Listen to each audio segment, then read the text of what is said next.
Hi, I'm Ryan and I'm a travel content creator, and in this video ay sasagutin natin ang inyong mga frequently asked questions regarding sa isa sa mga video na ginawa ko, which is minors traveling abroad. So one of the questions dito ay, so besides sa certification or sa certificate of employment, need pa po ba kumuha ng affidavit of support and guarantee sa embassy, and both ipapanotarize? Not so clear to me, sorry.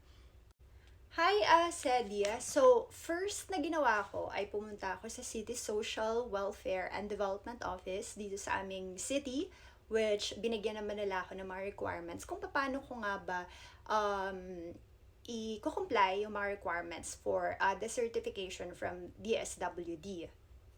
Ngayon, bilang tita ako and ako yung mag-support naman sa mga bata financially abroad, so ako yung nag-process ng kanilang documents. So which in your case, sabi mo nga kapatid mo yung magdadala sa iyong mga kapatid or sa iyong mga anak, sorry. Now, isa sa mga requirements ng para mabigyan ka ng authority ng DSWD ay kailangan ng affidavit of support and guarantee. Lalo na kung ang isa sa mga parents ay wala dito. So in this case, brother ko lang, andito siya. So pumirma siya na he is giving me the authority to travel with the kids. Kasi accordance yon sa batas for the anti-trafficking, human trafficking. Now, because kailangan ng pirma ng kapatid or because kailangan ng pirma ng nanay ng mga pamangkin ko, pumunta siya ngayon sa embassy. Kumuha siya ng affidavit of support and guarantee. Ngayon, hindi ko alam kung ano yung requirements nun na ni-require sa kanya from the embassy. Ang pagkakaalam ko, kailangan niyang ipasa kasi sa Abu Dhabi siya, kailangan niyang nagpasa siya ng kanyang Emirates ID. Nagpasa din ako ng aking passport kasi bilang nakalagay naman doon na ako nga or binibigyan niya ako ng authority na mag-travel kasama yung kanyang mga anak. And yun lang yung alam ko. Basta yung hiningi niya sa akin is yung copy, photocopy ng passport ko. I'm not so sure kung ano yung mga pinasa niya doon sa embassy mismo para mabigyan siya ng affidavit of support and guarantee. So yung dumating na sa akin, electronic copy na ng kanyang affidavit of support and guarantee that looks like this. Parang ganito siya. So hindi ko na lang siya ni-screenshot because it contains sensitive information ng pamangkin ko, akin, at saka yung nanay ng bata.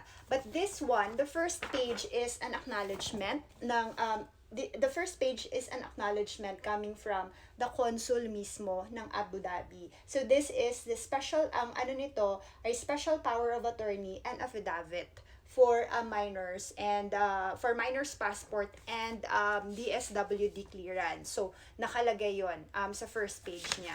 Sa second page naman niya, nakalagay dito yung special power of attorney nga na permado ng nanay ng mga pamangkin ko. And then, sa third page niya is the affidavit of support and consent. In our case kasi, hindi niya naman kailangan ng support kasi nga ako yung magfi-finance sa mga bata. So yung kailangan ko lang from her is the affidavit of consent kasi hindi nga ako yung nanay. And kailangan both parents ang mag-agree, ang nanay at saka ang tatay, na dadalhin ko yung bata sa abroad.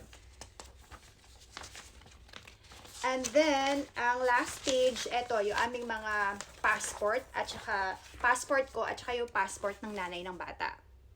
So, yung affidavit of support and guarantee is isa lang sa mga requirements na kailangan mong ipasa naman ngayon sa DSWD para mabigyan ka nitong blue card. So, this blue card is the final na ibibigay sa'yo ng DSWD. Ito yung gagamitin mo kapag sasakay ng plane yung mga bata. Ito yung hinahanap ng eroplano. Ito lang din ipapakita mo sa immigration officer para doon sa mga bata. Sa pagkakaalala ko, nagpagawa ako ng affidavit of support sa lawyer talaga, notarized talaga yon. Special power of attorney, kailangan din yon. And so kumuha din ako ng special power of attorney from sa kuya ko. Talaga nagpa-notarize kami nun. And then kung na-notice mo nga kanina dun sa first page, special power of attorney, kasi kailangan yon na requirements ng mga bata. Special power of attorney and consent. So, pero ang binigay na sa kanya ng consul or ng embassy is the affidavit of support and guarantee. Parang package ata daw yun. Or kapag halimbawa, may mga ganong requirements, yun daw talaga yung binibigay ng embassy. Pero andun na yung affidavit of consent, affidavit of support, and kung guarantee. Pero yun nga, yung sa case ko, sinabi ko talaga sa nanay ng bata na hindi ko kailangan ng affidavit of support kasi ako nga yung magsusupport sa mga bata. So, I hope that helps. Sana mas malinaw yung pagkaka-explain ko. And if you do have questions or related information, please feel free to drop your comments and questions. And also, I'm also inviting everyone who wanted to travel for the very first time pero medyo naliligaw pa kayo, join my community sa Facebook, which is the Beginners Travel Tribe. So together, let's create a community in there. Kung may mga tanong kayo, you can comment or pwede kayong magtanong doon, and hoping that other people will also help out in terms of answering your concerns. So, yun lang. Bye!